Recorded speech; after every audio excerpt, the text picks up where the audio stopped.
And this is something which, I mean, it's not just that issue, it's almost every issue. We were talking a bit about this at dinner, that I mean, we seem not to be, well, we just aren't ready for the communications age we're in.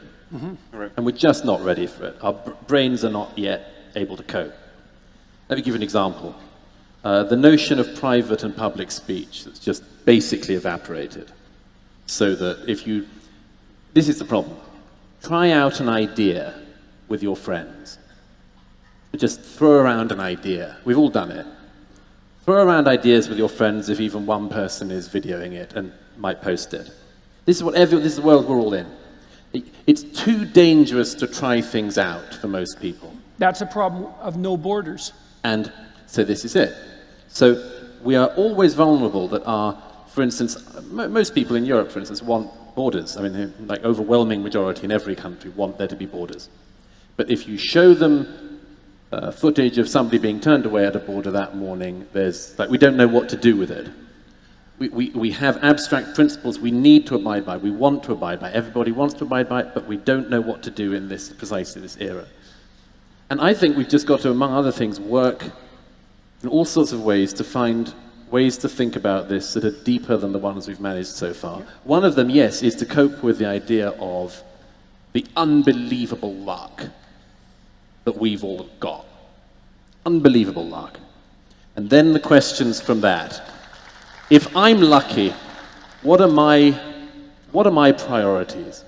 What are my obligations? What are my obligations? Because I'm lucky. What are my obligations? And some people say my obligation is to share my home with the rest of the world. In fact, it's not that. It's worse than that. Because I know lots of people who've taken in a refugee and things like that. Okay, and I have unbelievable admiration for them. That's really walking the walk. But it's a different thing. These are people who called your bluff when you said, "I don't see you taking in refugees into your home," and they said, "Oh, actually, there's one in the living room right now."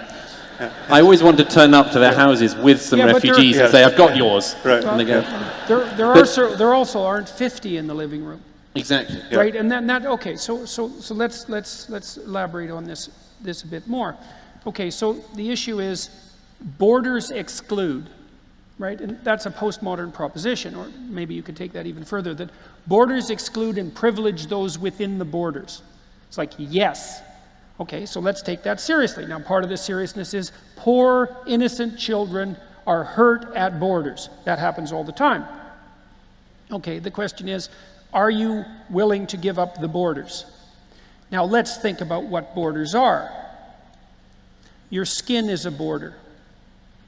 Okay, and your prejudice in protection of your skin. For example, you won't just sleep with anyone. You reserve the right to keep that border intact, right, and to be choosy about the manner in which it's broached. You likely have a bedroom. It probably has walls.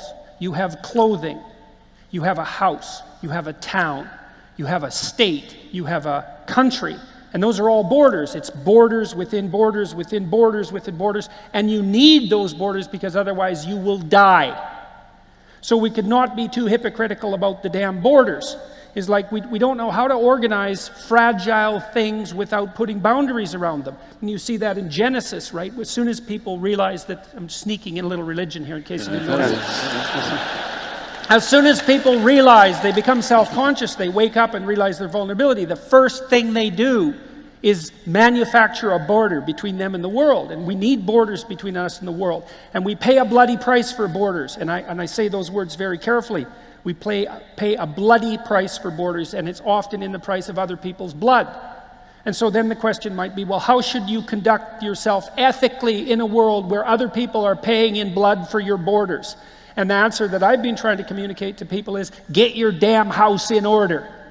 Bear as much responsibility as you can. Act as effectively as you can as an individual in the world. Because then you can justify your privilege. You can justify your luck and your good fortune. And maybe within the confines of your border, you can be more productive and useful than you would be in the absolute absence of borders altogether.